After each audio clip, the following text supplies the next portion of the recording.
Hi, I wanted to make this video today to give you an update on the last video I did about how to buy bank-owned properties through Zome.com website. As of today, I closed on 2 properties already, and I signed a contract on a third one, and they're all SFRs. The first one I purchased was in Warren, Michigan, and that was for $60,000. And I used a PML or private money lender, and I offered to pay them 11% interest only, annualized, and it's going to be for 9 months, and I will pay them back the principal and the interest all at one time. And the loan I got, which included the rehab, was a total of $85,000. So the renovation cost was $28,000, and work began after Thanksgiving, and it was done in the second week of February. And it took longer than expected because in the city of Warren, they need a certificate of occupancy, especially if the home has been vacant. And the inspector comes out and just marks a whole bunch of things that needed to be done, and he had to come back a couple of times, so it took a while. The home's currently listed for $149,000. My partners I have 2 partners on this deal. They are local to Detroit. One of them is also a realtor. Then at the same time, right after we closed, I got into contract on another property in Bryan, Ohio. Now, Bryan, Ohio is like a 2.5-hour drive from Detroit, Michigan, so it wasn't too bad. Same partners, but I didn't buy it low like I did in Warren, so I got this one for just a little bit under $83,000. But it's a really nice property in a great location, very low crime. It's close to a police station and a hospital. And one of my partners, when she drove out there, she said it was like in a movie. She drove through the town, it has Christmas lights up. It was just very cute. We would love to keep it, but need to flip to get some capital. So the projected rehab work is another $20,000, and the ARV is anywhere from 135 to 145. So I wasn't really expecting to purchase this property because I didn't win the bid, and I think what had happened was I think the auctioneer that bid on top of mine thought I would go up, and I decided not to, so I ended up being the highest bid, and they went with it. So that's kind of how that one happened. Let me see here. So we didn't close on this Bryan, Ohio until February 13th, and I was in escrow since October of 2023. And another tip I will share is that try to get the bank to turn on the utilities. So my first property in Warren, Michigan, there was no utilities. I bought it as is, so I couldn't tell if there was anything wrong with it. But this one in Bryan, Ohio, it was listed with an agent, and he helped me a lot. He got the utilities to be turned on. I literally extended this closing, I think 3 or 4 times. And I used the excuse that I needed the utilities to be turned on because it was financeable. And sometimes, you can buy it. Cash still doesn't mean hard cash. It could be hard money loan. So,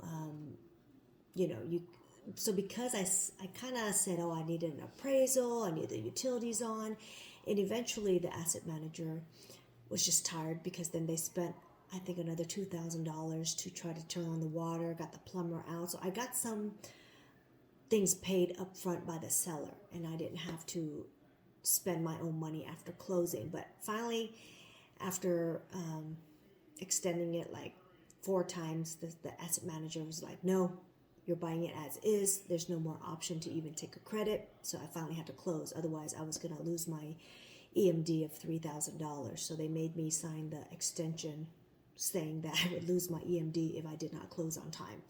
And I actually still didn't close on time. Okay, I got cut off in my last video. So I did close on time. The escrow took a long time, but was able to close on the Bryan, Ohio property. And we are currently rehabbing it. Found another contractor that was local and was referred to us by another sub-2 student who has used him on 4 or 5 properties. So we went ahead to do it, or contracted that person. And then today I found another property in Akron, Ohio, and I reached out to another sub-2 student that's also a realtor, and he works for a brokerage firm that also is a property management company. And it's a little bit too far for my partners to drive from Detroit, so I figured this time I'm just going to partner with someone else. And what I found is that, you really can't do these projects on your own, especially when you're buying out of state. You just have to have a team that you can work with, and this is pretty much like a dating process. Hopefully you can vet them a little bit, but it's almost like you just learn to see. I do have a joint venture agreement with him, and I offered a 60-40 because I'm the one finding the funds, but he will be the boots on the ground. He went to look at the property for me, and he has the contractors. But this time I decided to buy a little bit higher.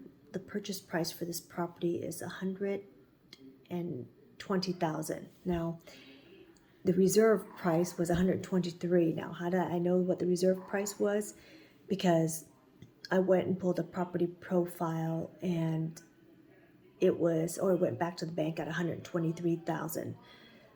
So I actually won the bid at $115,000. Okay, so we stopped there, and then the auctioneer reached out to me and says, "Hey, you need to go higher because the seller wants more money." And I already knew that, but I was just hoping maybe they would give me the price that I wanted the bid at. And so I said I would go up to $120,000. So a few days come and go, I sent an email back, and they said that they would probably have to throw in some of their commissions to get the offer accepted. So I am right. They still want $123,000. I went for it because when I looked at the photos on this property, it was really clean. The house had been remodeled when it last sold to the FHA buyer for $124,000. So the numbers are right. It was an FHA loan, so HUD insured it, and now went back to the bank at $123,000. And since the realtor that I am partnering with, he said he went inside, he took photos for me. I managed to get the code to go in the property because they gave me the loan number. It's usually the last 4 digits of the loan number, but getting that loan number is harder than set. Okay, so I was just able to get it. So he took photos of it, and he said, "Oh my God, this property is clean. It probably would not need more than 5,000 tops. I need to do some landscaping."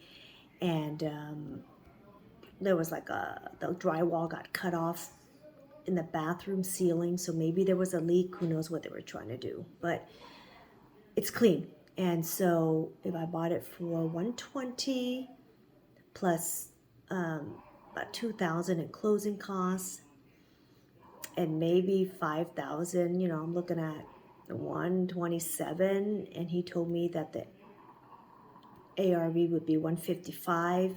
This is just go in, flip, and if it's an FHA buyer again, you have to wait 90 days on a rehab before you can sell to a VA or an FHA. So it's even possible for us to do a lease option to purchase, to wait that 90 days, because FHA buyers cannot even write a contract until the 90-day period has passed. okay?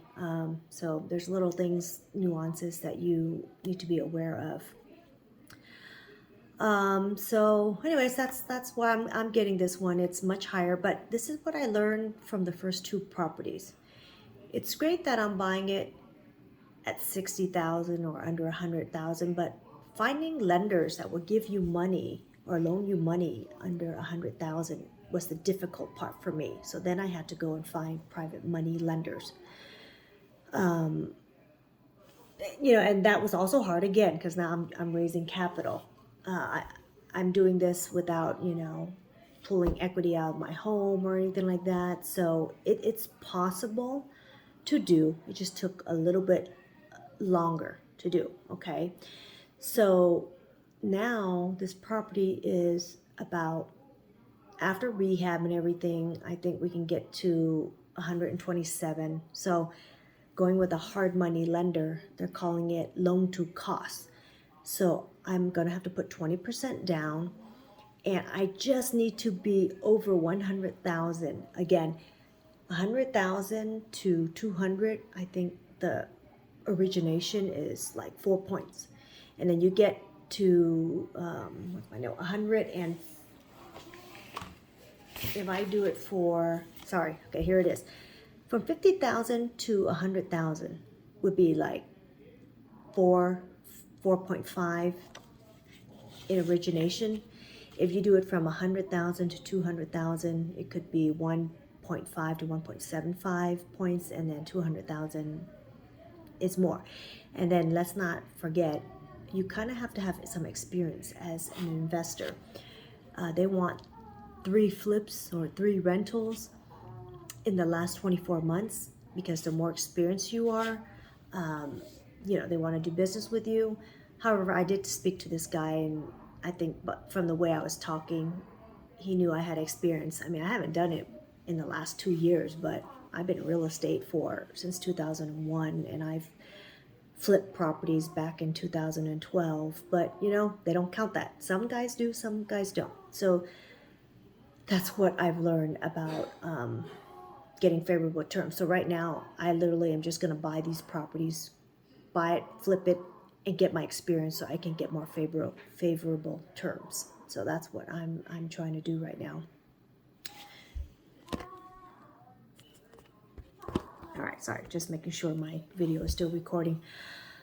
So let me see here. I'm just trying to remember what things I need to say. So the next thing, after running around finding a PML on the Bryan, Ohio property, I had another PML who offered to loan me money, and then at the last minute said she didn't want to loan me because she had some bad experience with another person not paying, and it was going to go in foreclosure. And I was really annoyed about this because even though she had a problem with someone else, that wasn't me. And if you say you're going to loan me money, you need to loan me the money.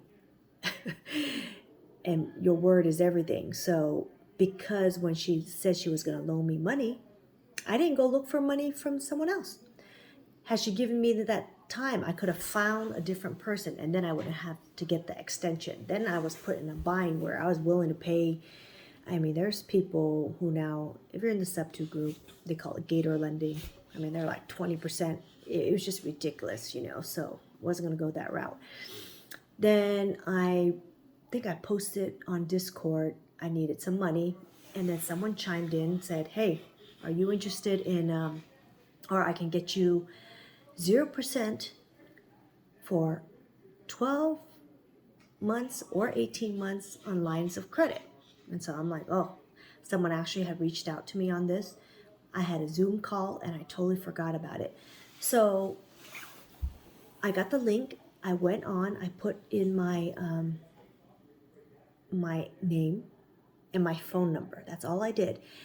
And he told me they have a proprietary software, and it figured out. So as soon as I did that, it said I qualify for $70,000. And so I went ahead and proceeded. He sent me a contract, to sign and look over. Still skeptical, but I said, hey, I don't have time to go search for money, so I'm going to pay someone money to go look. So I started in February 1st, and by like 5-6 days, I was already getting notified that I got approved for this credit card and that credit card. And long story short, I got $100,000, and it was like through 7 cards, I think. And one of the biggest ones was Harvard Employees Credit Union. I would have never guessed to apply there, but I got $37,500 on that one card, and a bunch of other ones. I got like $14,000, $15,000. So basically, these are balance transfers. So I did a spreadsheet. Some I have 18 months. I have one card that's 21 months. Okay, and it cost me $3,500 to pay this other person. He has a company. I'm going to link it in the description below for where to go do this. So I paid that amount, $3,500. And every time you do a balance transfer, you pay either 3% or 5%, depending on the credit card. But this is a lot cheaper than paying the 11%, 15%. The one on Bryan, 15% for 4 months. Okay, if I don't pay in 4 months, then it's 20%, interest only, annualized. So, and now I'll build my credit score and stuff as well. So the key to doing this is that you must be organized, have a spreadsheet, use it strictly to buy property. It wasn't my personal name, just to let you know. But if you do it in a business, it just takes a little bit longer to get. And so I'm going to liquidate these cards, put it in my bank account, and then use it as my down payment. So this property, the third one I'm going to get, is a 20% down.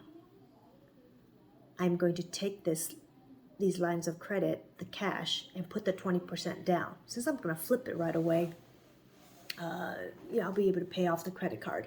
And you can keep recycling this. Well, let me see, there's 0%. Some of them say you must use and get the money or purchase within 4 months to utilize the 0%. So you kind of have to read the terms. And then, you can close it, because after that time frame, you don't have a 0% anymore. Go do it again. Then you're going to keep doing this again, right? And I wish had someone showed me how to do this before, I would have saved all that time sending out numerous emails to try to get money. And to tell you the truth, I always try these things out on myself before I make referrals to anyone else. So there's a little caveat. Not everybody qualifies. It's great to have 700 FICO score or higher, and I forgot the word already. You have to be 45% utilization or less. Okay, so then that's how you're able to qualify, because it's not for everybody. You still have to have good credit. There's another video that I found on YouTube, and they show you how to pay your credit card on the day that, I think the statement closes. And if you do that, not necessarily pay on the due date, you got to pay on the day your statement closes. You can increase your credit score. He said 30 points. I mean, I don't know. I'm going to try it anyways. So why not? It doesn't hurt. So that's something I just found out how to do. Lines of credit. I think it's very well worth it. I don't know if I ever told you, the reason I'm trying to buy all this property is this is my retirement, my way of retirement. I don't work for a company. I was self-employed. It's hard to save money, but real estate is one of the fastest ways to get money. So my goal right now is $50,000 a month in rental income. I don't have to work if I don't want to. I mean, I don't even want to sell properties to buyers and sellers. I want to be the buyer and seller and have control of my, my investments and things like that. So that's what I want to do. And it's always the hardest on the first deal, because you don't know, but once you get rolling, it's going to go really fast, and you almost have to pace yourself, because this can kind of get out of control. Like this partner over here, that partner over there. So for me, I still have, so I'm in Ohio, I'm in Michigan, not necessarily a friendly state, but it's going to be Ohio, Alabama, Arkansas, Indiana, and Missouri. Again, each time I go into a new area, gotta partner with somebody, property management, contractors, and again, I'm still doing Section 8, okay? So just for some of you out there who is looking to get into investment, right? So especially if you're single, you want a house hack, my tip to you is this. If you're, try to get an FHA loan, okay, if you can, because it's a 3.5% down payment. You can get a fourplex, live in one, but here's something many people don't know. There's such thing as a USDA loan. It mimics a VA loan, okay? But you have to buy it in rural areas. That means no tract homes, okay? And then you go on the website, USDA, you can put in the property address. And so here's how you look at it. A property that has an acre, your neighbor is like an acre away, a mile away or something like that. So that's rural. And they will let you also buy a fourplex. You rent one, you live in one and you rent the others. And then in 1 year, you go and you buy a triplex. You live in one, you rent the other two. Year 2, you go and get a duplex. Live in one, rent the other. And finally, your 3rd year, you're gonna go buy a single family home. Now, the reason you're doing this is because to an underwriter, no, you've accumulated money, and then you can go buy that big house to live in yourself. Because you can't do this backwards. Go buy single family, then a duplex, triplex, and fourplex, okay? So each year, because FHA, you only have to live in that home for 1 year, then you move on to the next one. You rent that one out, and then you go get another one, okay? So that's the whole purpose. But again, if you can't find, you're not in a rural area or anything like that, then just go get the FHA. Because FHA loans will use the rental income of the other 3 units to help you qualify for your property. Okay, so income. If you don't have income, now just keep in mind, FHA, you're still responsible for 3.5% down payment, but the loan limits are much higher, and you could get sellers to also credit you for the closing costs. So all you're responsible for is the down payment of 3.5%. Okay, now keep in mind the rents, they take 75% of the rental income, and they'll even do pro forma. So the rents can be raised. You can use that. So that is a strategy. You always want to buy owner occupied because it's the lowest interest rate. And so you can start there. Then you can also go get the line of credit. But start that first because, you could do this within like the first 30 days and the lenders don't see the credit that is being pulled. So let me see. So that's it for now. Sorry, this is a long rant, but I just wanted to update you in terms of the, let me see, Zome and the auction. What else did I find out from these guys?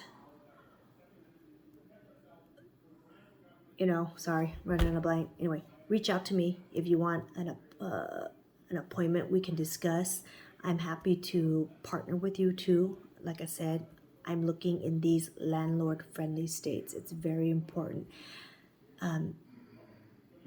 There's a lot of other states I just won't invest in because for landlord-friendly states, you can do 3-day pay or quit and get them out of there.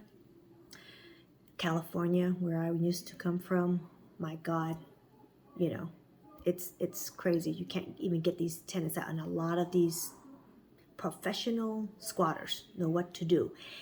And through my own experience as being an REO listing agent, if you find someone that has squatted in your home, and when you're calling the cops, do not say you found somebody squatting in your house. You need to say someone broke into my house.